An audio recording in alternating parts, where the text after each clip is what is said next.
What's good, y'all? Welcome to another episode of Cheef and Chart. It's your man Don Bucks. This is sponsored by Rapping Though. You know the home of money conversations. This is episode Pineapple Haze. Yeah, I'm still smoking Pineapple Haze. I had to switch from that gas I was smoking these past couple of weeks. That shit was making me tired. I can't be tired. I need my energy. I need to be productive. And that was a hell of an indica. Can't be smoking that indica. Sativas for the win.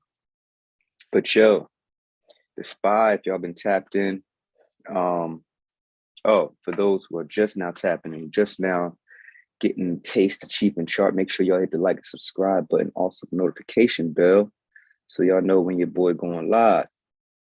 So Rapping Though, we talk all things Black wealth, but here at Cheef and Chart, we talk about stock options, because that is one of the things that propelled me to the level that I'm at right now, even though I like to participate in other ventures of entrepreneurship. But stock options is my bread and butter. I love it. I love it. I love it. Shit is too easy, but I put in the work for it to be too easy, right? And that's what I want y'all to do. I want y'all to be able to see my thought process from the work I put in. What is the work? Looking at charts, reading things, hella books, like hella YouTube videos, hella courses. All right. But I attest my initial success to the Tide Capital options course, which I took and mastered. And now we are partners. Look at that. So the SPY, if y'all haven't been noticing, if y'all haven't been tapped in, is on a downtrend. What is the SPY? Those that are not familiar, the SPY is the stock ticker for the ETF of the S&P 500. Now it houses approximately 500 of the top 500 companies on the stock market. And it ranges from all through 11 different sectors of the stock market. All right. So it basically represents the whole market. So if the SPY is up, a lot of times out of 10, the rest of the market will be up. And the reverse is the opposite is, the case as well. If the SPY is down, a lot of times out of 10, the rest of the market is down. So we're on a downtrend. And if you was tapped in yesterday, I said, based off of what I've seen on this chart, we were going to continue the downtrend. And this is the bar from today. We were down, like I said. And what gives us these crystal ball type of predictions is the fact that the market has a layer of predictability. And that comes from drawing levels at which price has been at several times. So as you can see, these levels that's going across here, these are the levels of the daily. All right. The daily time frame, this is where price has went up and stopped at before. As you can see, as it gets to these levels, it stops. Or if it breaks through, it goes to another level and stops. So those are levels that we have to be aware of and on our chart, so we know where price is potentially going, right? So that's how I was able to say, based off of what I see on the chart, what was going to happen today, or the high chances of happening. Because remember, options trading, everything is probability. Nothing is 100%. So all of our moves want to be high probability moves.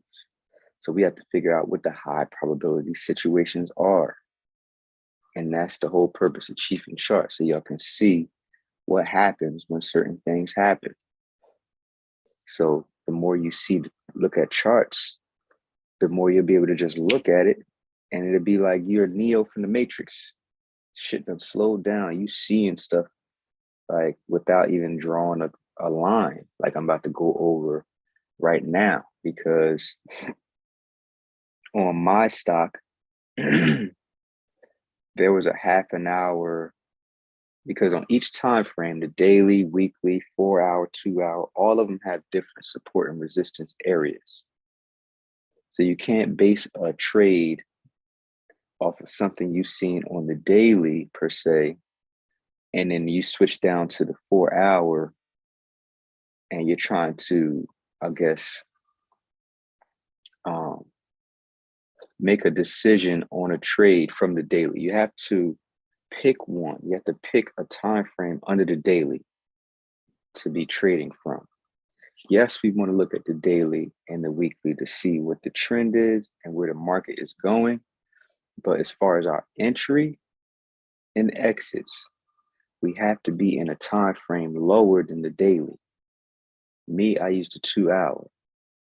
All right. So like I just said, if you're using the 2 hour, the hourly levels are going to look different than the 2 hour levels. Makes sense? The half an hour levels are going to look different than the hour levels. All right. So once you start getting these ingredients in your head, you're going to be able to do different things from different time frames, which is what I'm working on getting y'all used to seeing now. So I use the MACD momentum indicator to let me know which way the momentum is going. Now that blue line is the fast line. So when that is turned, if that's going up, that's bullish. The blue line is going down, it's bearish, right? So if I'm looking at, let's say this price bar right here, this red price bar. This is the daily time frame. So I see that it's hitting a possible support area, right? I want to know if this is going to bounce. But based off of what I'm seeing here on the daily, I see momentum to the upside in the MACD, right? So that is called a momentum divergence. That's what we call that. So we have momentum to the upside, but we see weakness in a corresponding bar. That means this is a imbalance here. We need to be buying this weakness because it's clearly saying that there's momentum to the upside. And look what happened. Boom. So knowing what you're seeing on these, like you're putting the ingredients together, we have an up thrust and then the retracement. Now, we know that after an up thrust, we have to have a retracement, right? We all know that, right? So it retraced. Is it done retracing? How do we figure that out? We have to go to our trading time frame. Mine is the 2 hour. So where were we? Hold up, let's go back. Where were we on this bar? July 26th. So let's go to July 26th.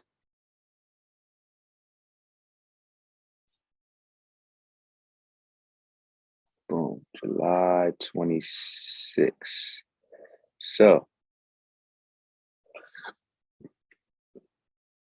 that daily bar from the 26th breaks down into approximately 3 bars because there's approximately 6 hours in the trading day. So that 1 bar signifies about 6 hours. But if you go down to the 2 hour, now you're going to be looking at 3 bars. That's going to signify that day. So 1, 2, 3. That bar from the daily was red. But look what we see when we go down to the 2 hour. We see it coming down to the support, but we see it turning green here, right? That's how you can tell that this daily, what it's saying here, is about to bounce. 26, where we at? That's how we know this is about to bounce. Because we went inside the bar and seeing what's going on. So we see it bouncing off of support, but what exactly is it doing? It's a red bar, right? It's a red bar. Plus, what else we see? Red bar and momentum to the upside. So that alone, before we even go to the 2 hour, that right there says it's about to bounce to me. That's what I see based off of my experience so far, I already know, or have a high chance of this happening. What I see here, I see weakness and momentum. That's a momentum divergence. I'm taking that play. I'm taking that. But let me see how far I'm taking it, right? Because right here on the daily, it says the next level is 400. How long do it take for the SPY to go from 390 to 400? I don't know. And as you can see, it went straight through that jaw. It went straight through that jaw. So I would have took profit here and probably repositioned and probably ran it again. But I already had my levels drawn, so I wouldn't have been playing around with that. I would have took profit here and repositioned and then took it again if parameters said take it, right? Like right here. This is a daily bar, but if I was to go down to the 2 hour, this would probably be a level right here. Look at this. It's a level right here. Price stopped here a couple times. So that's a level. I would have seen that there's weakness here, but also momentum to the upside. So I probably would have took profit here and seen this strength and found some weakness and bought that. This is what's going to happen for you once you start seeing what I see. Upwards momentum, weakness in the bar. I would have took that, ran it to the next level, right? This is what we're doing. So let me take you to my SPXS. This is where I'm in, right? So yesterday, I've been playing this since last week. I switched my stock. I know I say play one stock so you can get to know it. Now, speaking of getting to know stocks, I started this small account challenge. Mad people always ask me, yo, how much it costs to get started? How much it costs to get started? So I started a small account challenge. I deposited $100 into a Webull account. Man, look, I'm gonna show y'all how to run it up off $100. It's gonna take some time. You gotta take some patience, shall I say, because you're making small trades, right? Not over leveraging. I'm teaching people not to over leverage, meaning don't put in more than you can emotionally stand to lose at one time. So I'm not over leveraging. Plus, you want to save some to make more trades. You don't want to put your whole hand in a trade because there's always potential for it to lose. Right? So what do we see here, y'all? Weakness in the bar, momentum to the upside. So where was I yesterday? What's today? 6. Market was closed yesterday. So I've been in this joint since Friday. So wait a minute. That would be, actually, I was in this joint all last week. So let's say what I did Thursday and Friday. Let me see what I did Thursday and Friday. So that had to be Friday. This was Thursday. Yeah, I've been playing this joint. I've been playing this joint whole time. So yesterday I took profit. No, today I took profit.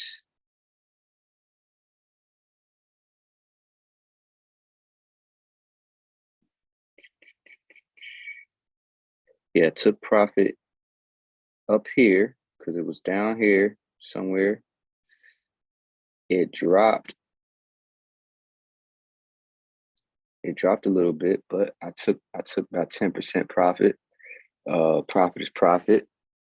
And it came down. Let me go to my trading time frame because you can't see jack in here. My trading time frame, what we do see is upwards momentum. We see new highs being created in the MACD. So any weakness, we're buying, right? You see this? Weakness, new high in the MACD. Look what happened. Boom. Weakness. I would have bought all this weakness. Actually, I did buy all this weakness. I see what I see. I'm like, ooh, momentum to the upside, but we see mad weakness. Let me get that. Let me get that every time. I was taking profit, hopping back in because I kept seeing strength. I see strength. Take profit, even like take profit right at the level. Wait for it to drop because we're on an uptrend on this little run. So wait for the pullback. Or I could have played a put, but nah, I'm waiting for the pullback. You know what I'm saying? Wait for the pullback. And on my trading time frame and then my relatable, I seen when it was going to stop, turn green, hop back in because I strength in this MACD with weakness. I'm buying all weakness. So this morning, took profit up here, waited for it to come down. Let me go to my trading time frame so I can show you all that weakness that I was buying. So today's the 6th, the 2nd. All right, so boom. Got in here. Let me see. Yep, got in here. I believe. Let me see. Go down to my relatable half an hour. Let me see. This is a level. You see this level? See how the levels are different when you go down in time frames, like I explained in the beginning? So this is a half an hour level that's not drawn in here because these are my other levels from the other time frame. Let's see here. So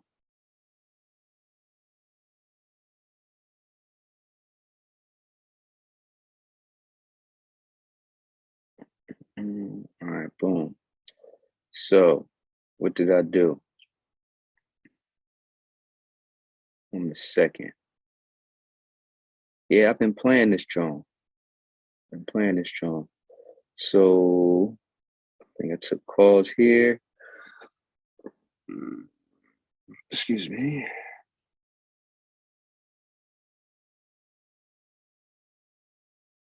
Here's the first. Here we go. The first. Boom. Took calls here. It dropped. That's what happened. It dropped. And then I had to wait a couple days. So I couldn't cash out the next day. That's what happened.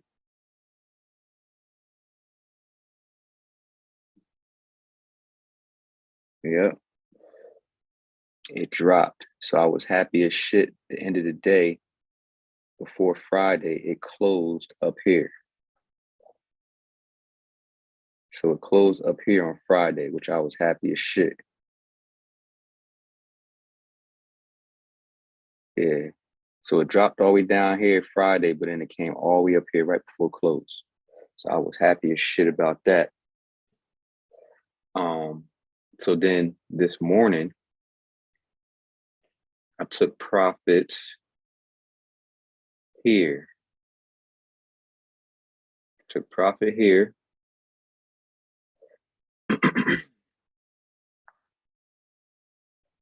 Waited for it to fall and stop. Got in here. So I'm back in. Why? Because on the 2 hour, my trading time frame,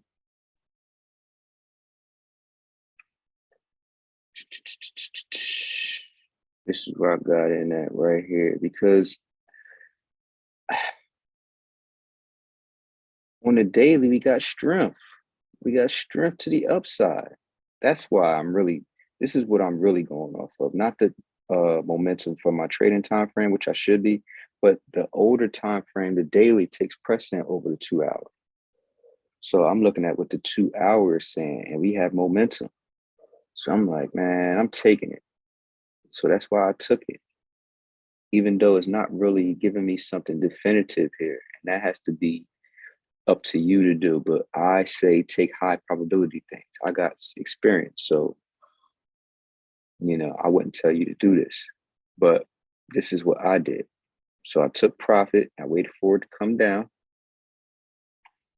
and it did. And I hopped back in right here, even though it's not showing me anything here on my trading time frame. But like I said, the daily takes precedent over the 2 hour. So whatever is going on in the 2 hours is going to be short-lived. The dailies, whatever's going on in the daily is going to take back over. So that's my edge. So I got back in here and I have a 23.50 strike price, I believe. Let me see.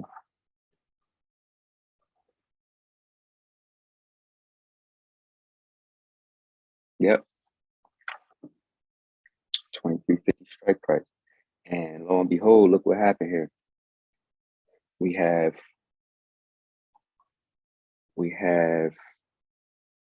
price going through a resistance.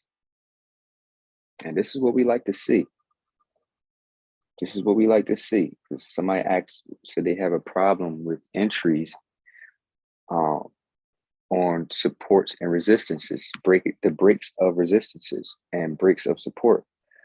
What you want to do is know these different ingredients first, but secondly, when price hugs a level prior to breakthrough and doesn't reject violently like this one did, you see what this one did. It broke, but then violently rejected. This one broke and stayed above it. This is a good break. On top of the fact that the daily has momentum to the upside. Right? So keep that in mind. See this one right here? It went up to a level and it didn't violently reject. It's meandering in here. This is a good break. Right? And you'll be able to tell that within 1 or 2 bars. And as we can see here, it went up in here and it stayed up in here and kept going. It didn't violently reject like this one did. So this is what typically happens. So when you see it do this, you should be like, oh, this is a good one. Just like this one. It went up in here. Oh, this is a good one because it's above it now. So it closed above. It closed above. It ain't just go above and come back down. It closed above it. So now it's high probability is that it's going to the next level. So the next level up is 24.94. That's why I got a 23.50 strike price 3 days out, because I'm in profit now. Well, actually, I'm not in profit now. I'm down $1.50. But as of tomorrow, from what I see, this is going to bounce and I'll be in profit. I'm going to take profit right here and position for the next play. Shit is too easy, man. Printing money on demand, man. But it took me a couple years to get this nuance. So follow my lead. Please feel free to get the intro to swing trading course that's in the description. We just wrapped up the first week of Options Made Easy Bootcamp, me and Todd Capital. 3 more weeks to go. Make sure y'all stay tuned for the next one, because this is going down. Hella value to even getting a workbook, y'all. This is real school. Like, we ain't playing with y'all. So to get on the mailing list, that should be on that website too in the description. So that being said, y'all, remember, there's no competition. It's you versus you, man. See you on the internet streets.